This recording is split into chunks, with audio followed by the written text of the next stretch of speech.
Assalamualaikum warahmatullahi wabarakatuh. Waalaikumsalam warahmatullahi wabarakatuh. Pada Gus Baha juga Prof. Quraisy Shihab yang saya hormati.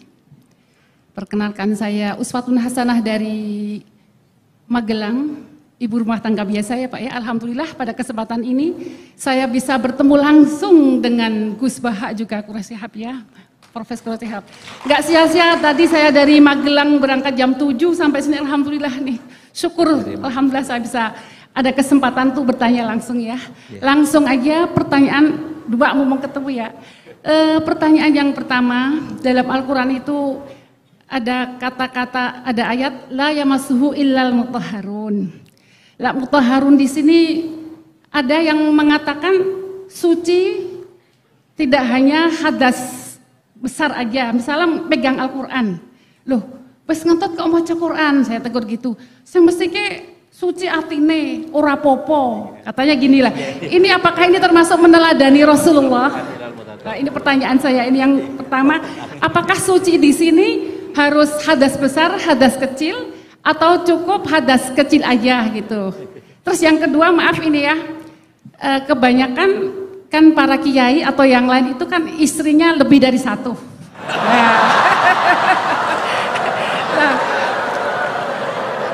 Maaf ini ya, agak ekstrim juga ya. Dengan alasan itba Rasul lebih dari satu katanya gitu. Lah, apakah ini termasuk mempunyai istri lebih dari satu itu termasuk meneladani Rasulullah Sallallahu Alaihi Wasallam? Gitu ya. Saya kira cukup sekian. Assalamualaikum warahmatullahi wabarakatuh. Waalaikumsalam warahmatullahi wabarakatuh. Kami catat Ibu. Selanjutnya kita mohonkan yang tiga, nggak apa-apa tapi pendek-pendek ya, silakan ya. Bismillahirrahmanirrahim. Assalamualaikum warahmatullahi wabarakatuh. Waalaikumsalam warahmatullahi wabarakatuh. Perkenalkan, saya Dewi, istri dari Bapak Thoriqul Huda dari Fakultas MIPA. Begini, Al-Quran agar tidak datar, itu kan katanya Al-Quran bisa menjadi asyifa, petunjuk, solusi dari semua persoalan hidup kita. Itu caranya bagaimana? Karena kebetulan saya memang dari sama seperti Gus yang di Solo tadi, orang biasa bukan dari pondok. Dulu saya pernah punya persoalan kesehatan, saraf kejepit. Kemudian saya membuka Al-Quran dengan acak. Sebelumnya saya sholat taubat. Kemudian saya buka ketemu surat Asy-Syu'ara ayat 19. Yang artinya ketika kamu marah segera memberi maaf. Dan waktu itu saya bingung, orang saya minta asyifa kok jawabannya seperti itu gitu. Ini implementasinya bagaimana? Tapi saya hanya menzikirkan ayat yang saya dapat itu sampai kurang lebih 2 minggu. Allah memberikan saya petunjuk. Saya diberikan persoalan anak, persoalan suami. Ini loh, ketika kamu marah, kamu harus segera memberi maaf. Dan ketika saya kurang lebih 2 bulan memperbaiki diri, saya tidak pernah marah. Alhamdulillah Allah ridho, saya sembuh dari saraf kejepit. Dan terus saya keterusan saya keterusan membuka Al-Quran ketika saya punya persoalan apapun. Bahkan ketika saya ada persoalan dengan suami, saya membuka Quran secara acak, kemudian saya menemukan surat Al-Hajj ayat 19. Inilah 2 golongan mukmin dan kafir yang bertengkar.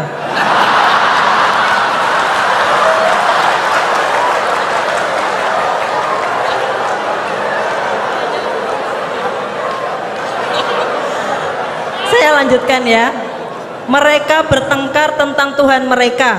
Bagi orang-orang yang kufur dibuatkan pakaian dari api neraka, ke atas kepala mereka akan disiramkan air yang mendidih.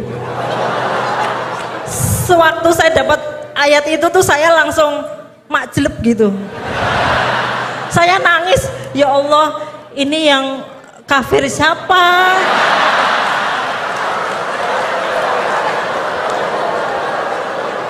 Tapi di situ saya pokoknya, oh semuanya saya yang salah, saya yang harus memperbaiki diri. Nah kebetulan kurang lebih 1 minggu suami itu sering lihat YouTube Gus Baha. Alhamdulillah tiba-tiba cerita, Bun, saya dengar Gus Baha tuh intinya ada begini. Jadi saya, loh itu sama seperti ilmu yang saya dapatkan. Cuman beda orang. Ternyata kita mendapatkan ilmu tapi beda-beda gitu. Nah ternyata saya merasakan bahwa Al-Quran itu bisa menjadi asyifa, bisa menjadi petunjuk persoalan saya. Nah, apakah pertanyaan saya itu apakah cara ini betul, benar? Kalau untuk orang awam di sini, kalau kayak Prof. Kurai sama Gus Baha kan ahlinya gitu, ahli tafsir gitu kan, mudah gitu menghadapi persoalan. Kalau orang awam seperti kita, bagaimana biar kita itu hidup tetap tenang ketika menghadapi persoalan, bahagia menghadapi persoalan. Mungkin begitu saja, terima kasih. Wassalamualaikum warahmatullahi wabarakatuh. Assalamualaikum warahmatullahi wabarakatuh. Baik, terima kasih Bu Dewi. Sekalian satu lagi Ibu yang pakai jilbab hitam ya. Ya.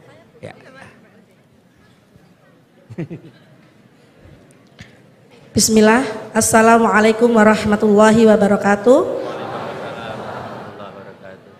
Mohon maaf jika tadi saya tidak salah dengar ya, bahwa Prof. Quraisy mengatakan bahwa Rasulullah penjelmaan Al-Quran begitu. Nah, yang hanya Mohon sedikit maaf, yang Ibu, saya nama Bu. nama saya Lis dari Magelang. Lis, Ya, Lis, ya. ya. Nah, yang sedikit saya pahami, hanya sedikit saja, yaitu kalau Al-Quran itu kan kalamullah ya. Terus kalau Rasul itu adalah penciptaannya. Nah, apakah penjelmaan ini dikatakan sepenuhnya atau mutlak, atau sebagian saja, atau yang seperti apa penjelmaannya ini? Nah, itu saja yang ingin saya tanyakan. Mohon maaf sebelumnya. Jazakallah khairan katsiran. Assalamualaikum warahmatullahi wabarakatuh. Waalaikumsalam warahmatullahi wabarakatuh. Terima kasih Ibu untuk pertanyaannya. Saya ulang Gus Baha dan Prof. Quraisy. Yang pertama Ibu tadi dari Magelang menanyakan terkait dengan ayat la yamassuhul Quran illal mutahharun.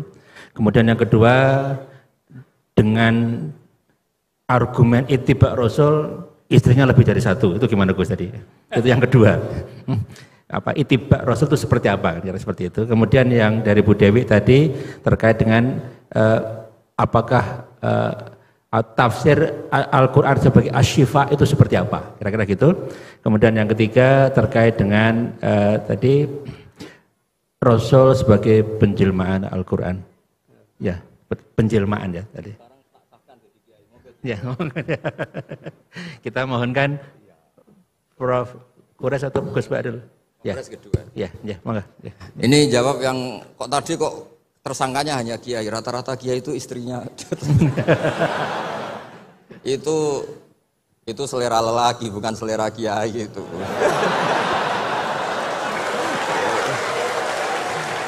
Karena itu di Arab itu banyak yang enggak kiai, istrinya juga. Begini ya, jadi tadi seperti yang dikatakan, ini agak serius, tapi ini bisa menjawab semuanya. Agak saja, bukan serius banget, tapi agak serius, tapi bisa menjawab semuanya. Begini, ini saya hafalkan bukan berarti saya pinter, enggak. Memang ini konstitusi keilmuan, jadi saya hafalkan. Dalam kitab Sayyid Muhammad, termasuk ulama modern yang barusan wafat, beliau kenal sekali sama Sayyid Muhammad bin Alawi. Dalam kitab Manhajus Salaf fi Fahmin Nusus. Nanti ini kelihatan semua bisa menjawab. Wa kanat sunnatu Rasulillah sallallahu alaihi wasallam annahu yat'amu ma yajiduhu fi ardi wa yalbasu ma yajiduhu wa yarkabu ma yajiduhu. Terus di situ disimbolkan famanis ta'mala syai'an ya, atau famanis ta'mala ma yajiduhu fi ardi fa huwa al-muttabi' lis sunnah. Kama annahu hajjal baita min madinati nafsi faman hajjal baita min madinati nafsi fa huwa al-muttabi' lis sunnah. Begini, nanti ini menjadi konstruksi utuh ilmu tafsir. Nanti setelah ngaji ini Pak Rektor sah jadi kiai, karena ini sudah cukup lah untuk jadi kiai. Syaratnya jangan jejer saya. Nyari ibu-ibu atau mak-mak yang jadi korban latihannya, tapi jangan saya. Begini misalnya tasaddaqa Rasulullah bidinarin. Nabi tentu zaman itu adanya dinar, enggak ada rupiah, enggak ada dolar. Itu zaman itu Imam Syafi'i langsung digenti, bisa manen pakai alat tukar. Sehingga ketika kita sedekah pakai rupiah, itu juga niru Nabi ketika beliau pakai dinar atau dirham. Karena sama-sama ini alat apa? Tukar. Tasaddaqa Rasulullah bisa'in min tamrin, tasaddaqa Rasulullah bisa'in min aqid. Nabi sedekah pakai kurma. Sudah kita ganti saja pakai makanan pokok sehingga kita sedekah pakai apa? Beras. Sebab itu kata Imam Syafi'i, yang wajib dizakati apa? Ya kuti ahlil balad. Bukan niru nas yang zaman Nabi. Nabi zaman Nabi ya yang disebut ya makanan-makanan Arab. Tapi semua ulama sepakat beras itu harus zakat. Karena ini kuti ahlil balad. Padahal Nabi gak pernah menzakati apa? Beras. Nabi karena posisi di Madinah, mikotnya dari Dzul Khulaifah yang sekarang disebut Bir Ali itu. Tapi orang Mekah meskipun ikut Nabi, mikotnya misalnya kamu sedang di Mekah, ya mikotnya ke Tanim atau ke Jirona, atau orang Mekah sendiri nafsu Makkah di bab haji. Intinya itu tidak karena memaksakan ikut Nabi, terus orang Mekah mikotnya dari mana? Bir Ali. Jadi hal-hal seperti ini tuh di ranah ilmu tafsir sudah lazim. Nah begitu juga tentang poligami, saya sering cerita, kalau kamu tidak berani poligami, jangan lalu nggak tahu logika poligami. Saya termasuk umat yang saya yakin husnudzon dicintai Rasulullah SAW. Karena saya itu sinau lama, bukan ingin jadi rektor, bukan, memang sinau untuk sinau. Juga nggak ingin jadi ketua MUI, ya enggak, sinau untuk sinau. Saya itu kalau di rumah, niru Pak Kures, bikin teh sendiri, bikin kopi sendiri, karena saya ingin nggak terlalu dihormati. Saya tuh kesini tadi ya sama anak saya, pokoknya saya seneng hidup kayak umumnya orang. Begini, kalau Anda tidak berani poligami atau suka poligami, Nabi itu oke sebagai percontohan, tapi sadarlah kamu itu tidak Nabi. Begini, saya sering bilang begini, Nabi itu orang baik. Berarti kalau punya istri satu, membentuk orang menjadi baik. Kalau membentuk orang baik satu baik, bentuk dua ya lebih baik, bentuk tiga lebih baik. Kebalikannya kita, atau kamu lah kalau bahasa kasarnya itu. Satu istri saja kamu bentuk dari baik menjadi tidak baik. Lah kalau dua malah kayak apa? Kalau tiga malah kayak gitu aja. Jadi fikihnya kadang-kadang orang baik itu nggak bisa ditiru karena tadi nolong orang baik satu baik, nolong dua lebih baik, nolong tiga. Tentu Nabi hubungannya dengan istrinya posisi yang membentuk, yang nolong, yang menjadikan solihah, yang menjadikan lebih baik. Tapi Pak ini apa ada jaminan seperti itu? Tapi ya jangan bilang kalau gitu gak usah poligami, jangan. Wajah-wajah gini kan riskan yang lebih buruk misalnya. Ya sudah begitu saja. Ya, jadi menurut saya itu makanya ini pentingnya fikih. Ada illatul hukmi. Ada logika apa? Jadi makanya ketika saya bilang orang yang suka humanisme jangan terus anti perang. Meskipun kita nggak suka perang, suka damai. Saya Pak Kures suka damai, tapi jangan anti perang. Karena apa? Andai kan zaman kita dijajah kolonial Belanda, Jepang, terus kemudian kita bilang perang itu haram. Terus sama Londo monggo ndherekaken. Ketemu Jepang monggo, kan ini lucu. Artinya gini, cerita-cerita perang Nabi toh secara akademik ada konteksnya, yaitu mempertahankan apa? Diri. Tapi jangan karena Nabi pernah perang, pokoknya yang benar itu perang, damai itu tidak ada hadisnya. Yang nggak ada itu bacaan kamu, bukan hadisnya. Ya jadi kira-kira gitu. Jadi yang wilayah Mas Wilal Muthaharun tadi saya sudah mandatkan ke rektor, itu wilayah sensitif katanya. Ada yang bilang ini urusan NU dan MZU katanya, kata Pak Rektor. Ya lagi-lagi itu urusan tafsir ya. Wilayah Mas Wilal Muthaharun itu tidak boleh megang mushaf kecuali yang suci. Nah tentu konsensus banyak ulama suci itu ya bisa suci dari hadas besar, hadas kecil, bahkan suci dari hati-hati yang kotor. Tapi ada yang bilang sekedar Islam itu sudah bukti suci. Itu wilayah-wilayah tafsir, tapi tetap saja tafsir ini tidak menggantikan teks yang ada di Al-Quran. Misalnya begini, saya sudah nggak punya hadas besar, nggak punya hadas kecil. Tapi terus saya megang Quran, pas saya sedang marah sama Anda. Mungkin Allah juga nggak suka. Karena saya baca, Qul a'udzu birabbil falaq min syarri ma khalaq. Ingatnya kamu, min syarri ma khalaq itu kan. Saya berlindung dari Allah, dari makhluk-makhluk terjelek, karena sedang marah. Makanya kalau sedang marah sama istri, jangan baca surat itu. Pasti min syarri ma khalaq, oh yang di rumah itu. Sebab itu ngendikane Nabi ini Pak Kures pasti hafal hadis itu. Iqra'ul Qur'an ma'talafat qulubukum. Kamu baca Quran ketika hati kamu itu stabil. Karena kalau tidak stabil, aduh ya musuh kamu. Min syarri ma khalaq, istri kamu itu kan terus korbannya banyak. Pokoknya kalau sedang tidak baik-baik saja tidak usah baca Quran dulu. Waras dulu baru baca Quran. Ya kira-kira gitu, nanti yang edisi yang lebih waras Pak Kures yang ngendikan ini. Monggo. Ya itu Asifah ini. Jadi yang pertama terkait dengan la yamassuhu illal mutahharun, kemudian yang kedua ittiba Rasul tadi sudah dijawab oleh Gus Ba, terus Quran sebagai asyifa, kemudian yang selanjutnya terkait dengan Rasul sebagai penjelmaan Al-Quran. Ya. Satu hal dulu yang kita perlu sadari,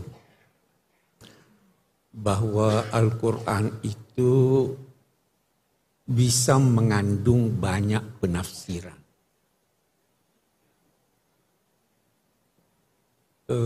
Karena itu sulit diterjemahkan. Yang kita bisa lakukan penjelasan umum tentang kandungan maknanya. Kita ambillah misalnya perintah wudhu, wamsahu biru'usikum. Baknya saja itu sudah macam-macam artinya.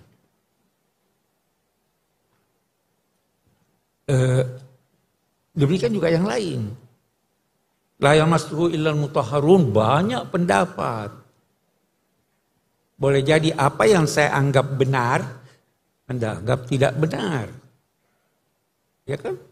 Itu orang Syiah berkata yang berhak, sebagian mereka ya, yang berhak memahami dan bisa memahami Al-Quran itu hanya Ahlul Bait. Karena apa? Al-Quran berkata, innama yuridullahu yudhiba ankumur rijsa ahlal bait wa yutahhirakum tathira. Ada yang berkata al-mutahharun itu malaikat. Jadi bisa beda-beda. Saya ingin dari sini kita mengambil suatu pelajaran bahwa bisa jadi dalam rinciannya kebenaran itu beragam. Mazhab yang berkata seluruh kepala harus itu benar buat dia. Yang berkata sebagian benar buat dia. Karena memang Allah Subhanahu wa ta'ala menghendaki kita berbeda. Jangan anggap Tuhan mau kita itu bersatu semua sama. Kalau dia mau kita bersatu semuanya, dia tidak turunkan Al-Quran seperti ini. Dia tidak jadikan Nabi itu seringkali berkata kamu benar, kamu benar, kamu benar. Ini prinsip yang harus kita pegang. Sehingga kita bisa rukun, oh Anda juga benar. Sama itu contoh populer, gajah itu bagaimana? Yang pegang belalainya, dia bilang, semuanya bisa benar. Itu satu. Seperti halnya, saya masuk ilmu. Itu saya kira pertanyaan pertama sudah terjawab ya. Syifa. Pakai acak. Syifa. Saya tidak pakai itu. Ada orang mungkin berkesan begitu, tapi itu di Sulawesi Selatan, saya tidak tahu di Jawa. Itu kalau mau cari nama anak, itu buka Quran, kata pertama yang ditemukan itu dia anaknya. Jadi di sana ada namanya Sarik. Karena dia baca Sarik wa Sarikatu, ya toh ada yang itu tidak dia namanya dolim. Dolim, ya toh itu tidak diajarkan oleh Nabi. Kita disuruh faham Al-Quran, bukan acak buka begini dan sebagainya. Tidak benar itu.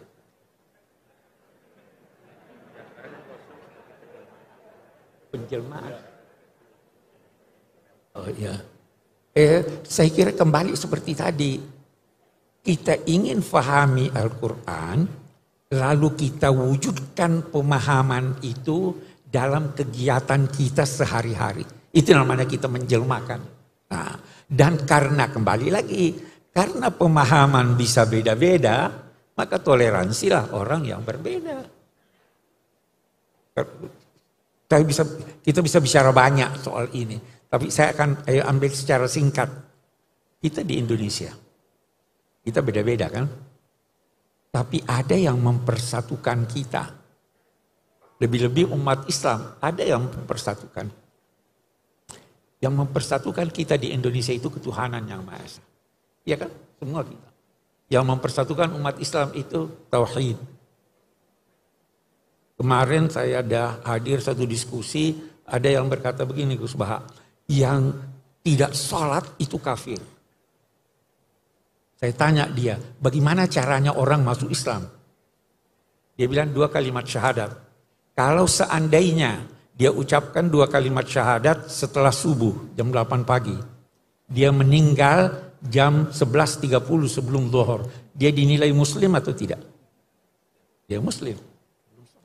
Sholat tidak menjadikan orang kafir, dia menjadikan berdosa besar, ya kan? Itu satu. Yang mempersatukan kita itu ketuhanan yang Maha Esa sebagai bangsa. Penafsirannya bisa beda-beda. Jangankan antara Muslim dan Kristen, antara Muslim aja penafsiran ketuhanan yang Maha Esa itu sudah beda. Nah, bagaimana caranya kita mewujudkan, menjelmakan ini? Mari kita bersangka baik pada Tuhan. Saya beri contoh.